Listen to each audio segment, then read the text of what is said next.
जैसे कि अपन बनखंडी हैं, उत्तराखंड के जंगलों में रहते हैं, आए थे भ्रमण पे ही पूरे भारत का भ्रमण, भारत का क्या पूरी पृथ्वी का भ्रमण करना चाहते हैं वैसे तो हम जी। वो हमने जो एक चित बैठकर अपनी साधना की है वो 6 महीने की है जी।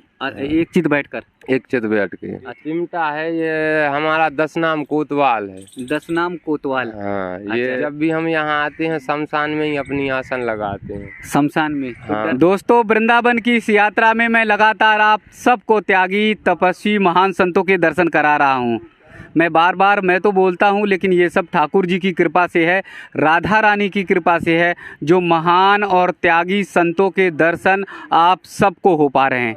वृंदावन की यात्रा वास्तव में अद्भुत है। वृंदावन की यात्रा वास्तव में आनंदित करने वाली है, भाव से भर देने वाली है। आज ऐसे ही एक महान और त्यागी संत के दर्शन कराने जा रहा हूं, जिन्हें रुद्राक्ष बाबा के रूप में जाना जाता है, जिनके सिर पर देखेंगे तो पूरे रुद्राक्ष लगे हुए हैं और उन्होंने जीवन का उद्देश्य सिर्फ ये बना लिया है कि तीर्थों पे जाना, जगह जगह जाना और लोक कल्याण करना। तो रुद्राक्ष बाबा जी के दर्शन करिए और उसी के साथ जो है बाबा जी से बातचीत करेंगे। ओम नमो नारायण जी। बाबा जी राधे राधे। राधे राधे जी। मैं ये देख रहा हूँ आपके पूरे एकदम शरीर में जो है रुद्राक्षी रुचा बालों में लगे हुए हैं। जी जी जी जी। तो ये क्यों ऐसा मतलब बालों में लगा लिया है रुद्राक्ष? ये तो साधु का श्रृंगार होता है जी। जटा साधु का श्रृंगार है, तो जटाओं को अपन सजा सकते हैं। तो सजाने के लिए सिर्फ रुद्राक्ष धारण कर सकते हैं अपन जी। तो जैसे कि अपन बनखंडी हैं, उत्तराखंड के जंगलों में रहते हैं, अपना गुरु स्थान है वहाँ पर यमुनोत्री में है, अपना नीलगिरी महाराज नागा बाबा हैं वो जी। तो उनके चेले हैं हम जी। आए थे भ्रमण पे ही पूरे भारत का भ्रमण, भारत का क्या पूरी पृथ्वी का भ्रमण करना चाहते हैं वैसे तो हम जी। और उद्देश्य हमारा लोक और जन कल्याण है। लोक और जन कल्याण के बाद अपने मोक्ष की प्राप्ति करना है उद्देश्य हमारा। जी जी जी। तो उत्तराखंड में किस जंगल में रहते हैं, कहाँ पर? ये उत्तरकाशी पे है। उत्तरकाशी में। हाँ। तो घना जंगल है, घना घनघोर जंगल है। यमुना जी 70 फीट नीचे बह रही हैं, 70 फीट ऊपर अपना आश्रम है जी। तो वहीं पर साधना भक्ति भाव करनी, वहीं पे साधना भक्ति भाव करते हैं, जंगलों में रहते जंगल में। तो जंगल में मतलब मंगल बनाए रहते हैं। हाँ, जंगल में भक्ति भजन भी होती है और सांसारिक बाधाएं नहीं आती हैं, ग्रस्त बाधाएं नहीं आती हैं। ग्रस्तों से मिलना जुलना नहीं होता। होते हैं कुछ खास होते हैं भगत लोग ऐसे जी, जो एकाध आ पाते हैं। अच्छा, अपन को सुख सुविधा भी मुहैया करते हैं। जी जी। सेवा भी करते हैं। जी। अच्छा, दुर्गम इतना स्थान होता होगा तो वहाँ तक पहुँचना भी सबको मतलब आसान नहीं होता होगा। हाँ, हर कोई आसानी से नहीं पहुँच पाता है। जी। जब ये यात्रा खुल जाती है 4 धाम की तभी यात्री जाते हैं। वैसे 6 महीने जब बर्फबारी होती है तो वहाँ थोड़ा कष्टदायक होता है। जी जी।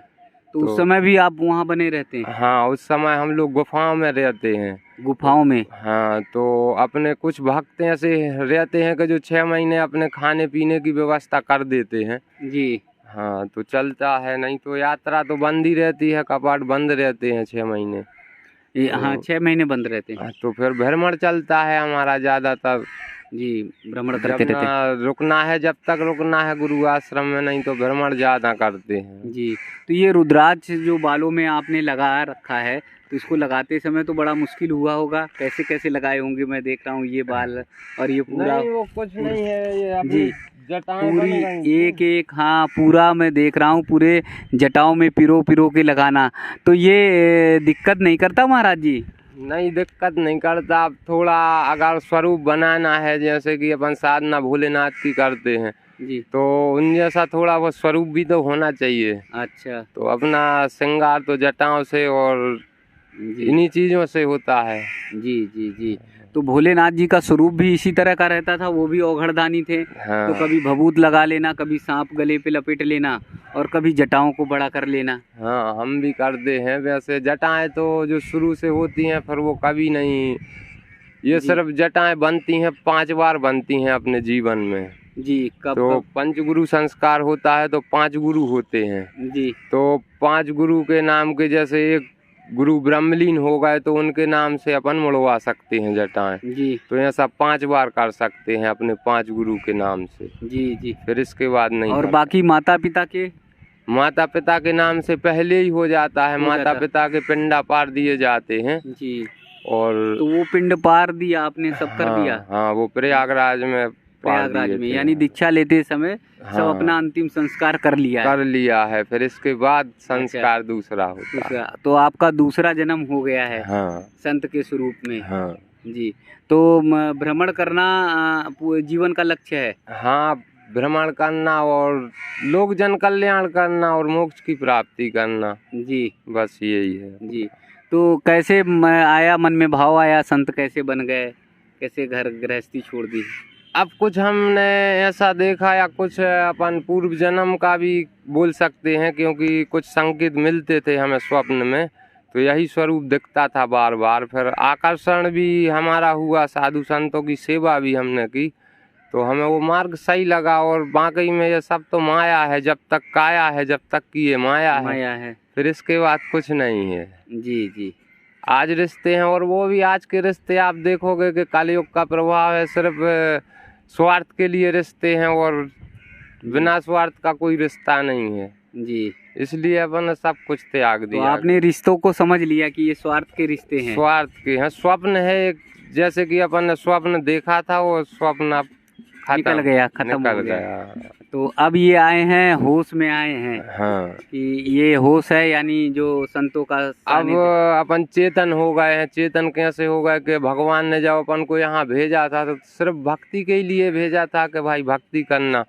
अब अपन यहाँ आके सिर्फ भोग विलास में अपना जीवन व्यतीत कर दें तो अपना कोई मतलब नहीं रह जाता इस पृथ्वी पे जीवन और लेने। जी।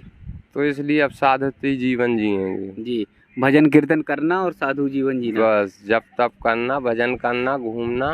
जी। तो पढ़ाई लिखाई कुछ की थी महाराज जी? पढ़ाई लिखाई की थी, 7 कक्षा तक पढ़ा हूँ। 7वीं तक? हाँ। और उसके बाद घर बार छोड़ दिया? हाँ, छोड़ दिया। फिर सब छोड़ दिया। जी। तो सामान अमान तो बहुत कम रहता है, देख रहा हूँ कम्बल अम्बल एक आध है, थोड़ा बहुत। हम सोचते हैं एक कम्बल अपने लिए बहुत है, एक आसन बहुत है, और थोड़ा बहुत सामान रखते हैं। जितने कम से कम सामान में अपना जीवन निर्वाह हो सकता है उतना ही करते हैं, क्योंकि पैदल चलना होता है जंगलों में, तो वहाँ पे वजन लेके नहीं चल सकते अपन। जी। तो कम से कम चीज़ों में अपना जो है चलाना पड़ता है। जी। तो जंगलों में कठोर साधना तपस्या भी की है महाराज जी? हाँ, की है। कितने वर्षों तक की है? वो हमने जो एक चित बैठकर अपनी साधना की है वो 6 महीने की है। जी। एक चित बैठकर? एक चित बैठ के। अच्छा, उसमें कुछ खाना पीना और क्या? खाना पीना चलता है, 24 घंटे में एक बार चलता है, तो वो हमेशा ही चलता है। जी जी। हाँ। 6 महीने कठोर साधना की है? जी। और उसके बाद फिर भ्रमण के लिए निकल गए? फिर भ्रमण के लिए गुरुदेव ने भेज दिया कि अब जाओ भ्रमण करो। अच्छा, तो अब कहाँ कहाँ निकलना, कहाँ कहाँ जाना है? अब वैसे तो कश्मीर से लेकर कन्याकुमारी तक तो मेरा भ्रमण हो चुका है, गुजरात भी हो चुका है। भारत में हाँ थोड़ा कुछ स्थान रह चुके हैं जहाँ नहीं गए। हाँ, देश में तो अब जाएंगे। इस लॉकडाउन की वजह से परेशानियां हैं तो जा भी नहीं पाए। जी। तो फिर उसके बाद भ्रमण करना है? हाँ, फिर इसके बाद भ्रमण। तो ये त्रिशूल भोलेनाथ का है? हाँ। चिमटा है ये? जी, ये चिमटा है। ये हमारा 10 नाम कोतवाल है। 10 नाम कोतवाल? हाँ। ये जैसे धुने के काम आता है जी, और इसे 10 नाम कोतवाल बोलते हैं। ये हमारा 10 नाम कोतवाल है अखाड़े का। जी। और गुस्से में आते तो कभी कभी चिमटा लेके दौड़ा भी लेते हैं बाबा लोग? नहीं, अब देखो ऐसा होता है कि गुस्सा तो साधु को आना नहीं चाहिए। काम, क्रोध, लोभ, मोह ये सब त्याग नहीं पड़ता है पहले ही। लेकिन हाँ, कुछ बदमाश ऐसे होते हैं कि जो आज के तौर पर इसी की भाषा, कोतवाल की भाषा समझते हैं। तो कोतवाल की उनको इसको छोड़ दिया जाता है कि जाओ भाई कुछ। कोतवाल आपकी मतलब रक्षा हर जगह करते हैं। हाँ। वो आपको मतलब अग्नि और धुना रमाने में, और कहीं अगर कोई परेशान करता है तो उसको दिखा भी देते हैं। हाँ। कि ये मेरे पास कोतवाल है, इससे सतर्क हो जा। तो क्योंकि हमारा अब रात में रुकना होता है, हम किसी शहर में नहीं रुकते। अगर कहीं भी रात होती है तो हम पहले मालूम कर लेते हैं कि कोई अच्छा मंदिर हो या फिर शमशान हो, तो शमशान में जाके रह लेते हैं। अपना कोतवाल रहता है जी। तो ये भी पढ़ा होता है, अभिमंत्रित किया होता है, इससे कोई बाधाएं नहीं आती। अपना घेरा खींच के उसके अंदर आराम से सो सकते हैं अपन। तो घेरा खींच लिया उसके बाद कोई बाधा नहीं? उसके बाद ना जानवर, ना भूत प्रेत, ना कुछ नहीं आ सकता, कोई बाधा नहीं आ सकती। इतना ये मतलब अभिमंत्रित है। हाँ। मंत्र से वो कोतवाल को कर दिया है कि वो है। सारी बाधाओं को दूर कर देता है। और शमशान में भी सो जाते हैं? शमशान में ही सोते हैं। यहाँ जैसे कि आप देखेंगे कि जमुना जी अभी उफान पे हैं, तो हमारा शमशान जलमग्न है, डूबा हुआ है। नहीं तो जब भी हम यहाँ आते हैं शमशान में ही अपनी आसन लगाते हैं। शमशान में तो हाँ। डर नहीं लगता महाराज जी? डर किस बात का, अपन तो अब पहले ही मर चुके हैं। साधु का जन्म तो मरने के बाद ही होता है, अब क्या कोई करेगा जी। अब तो भजन करना है, कहीं करो। शमशान में इसलिए करते हैं कि शमशान में हमें थोड़ा सा एकांत मिल जाता है, वहाँ फालतू लोग भी नहीं जाते, चोर चोर कर डरते हैं तो वो भी नहीं जाते जी। तो एकांत में आराम से अपना भजन बना लेते हैं जी। तो जगह तो बहुत सारी जगह मिल सकती हैं, शमशान में फिर सोने का मतलब क्या है? नहीं, शमशान में एकांत स्थान है, और अपन जैसे कि शंभू दल के हैं, भोलेनाथ की भक्ति। अच्छा, भोलेनाथ की भक्ति के कारण शमशान का साथ है आपका। हाँ, और उस साथ को आप छोड़ नहीं सकते क्योंकि वो आपकी भक्ति के साथ जुड़ा हुआ है। वो हमारे देव हैं, हमारे देव का शमशान में वास है जी। तो वहाँ हम अपनी साधना कर सकते हैं। तो उस मार्ग को आपने चुना। हाँ। और इसके लिए शमशान में आपको रहना पड़ता है। तो बड़ा कठिन ये भी मार्ग है महाराज जी। उधर क्या होता है कि अपन ग्रस्तों से दूर रहना, जैसे कि अपन गृहस्थी से बाहर निकल के आ गए, तो अब ज़्यादा ग्रस्त से दूर ही रहना पड़ता है। तो शमशान में कोई ग्रस्त बाधाएं नहीं आती, औरतें नहीं जाती हैं जी। जैसे कि अपन साधना करते हैं तो किसी औरत की परछाई ना पड़ना चाहिए, तो शमशान में औरतें नहीं जाती हैं जी। तो वहाँ साधना कर सकते हैं। साधना में मतलब औरतें नहीं और कोई और व्यक्ति की परछाई नहीं होनी चाहिए। हाँ। और वो शमशान में ही हो पाती है। शमशान में ही हो। शमशान से लोग डर कर भागते हैं और आप शमशान में दोस्ती किए रहते हैं। हाँ, बस। आपको कोई डर नहीं लगने वाला? नहीं। महाकाल से आपका सीधे रिश्ता है? सीधे अपन भैरव के पुजारी हैं, भैरव की साधना करते हैं। भटोक भैरव हैं हमारे, हम सन्यासी नागा हैं, तो भटोक भैरव की साधना होती है। तो कोई भूत प्रेत का तो उधर सवाल ही नहीं रहता है जी, क्योंकि वो तो राजा हैं सारे भूत प्रेतों की जी जी जी। और आप यहाँ के अब राजा हो गए हो, मैं देख रहा हूँ कि एकदम अलमस्त हैं और शमशान में इतने प्यार से, इतने स्नेह से कर रहे हैं जहाँ लोग डर कर भाग जाते हैं। हाँ, अब ये तो हमारा शमशान तो मान लो एक घर ही जैसा है, घर मान के चलते हैं। हमारा देवता यहाँ है तो हमारा घर यही है जी। दोस्तों, महाराज जी कह रहे हैं कि शमशान इनका घर है और शमशान में ही इन्हें सुकून मिलता है, शांति मिलती है। जब कभी भक्ति करनी होती है तो शमशान में बैठ जाते हैं और शमशान में ही आराम करते हैं। इसीलिए हमारे देश को संतों का देश, सन्यासियों का, त्यागी, नागा, साधुओं का देश कहा गया है। यहाँ की अलग अलग संतों की परंपरा है। कोई जूना अखाड़े से है तो कोई त्यागी से है, कोई पंचायती अखाड़े से है तो कोई महाकाल का भक्त है जो जाता है सीधे शमशान में सो जाता है निर्भीक होकर, निडर होके। उसे कोई डर नहीं लगता।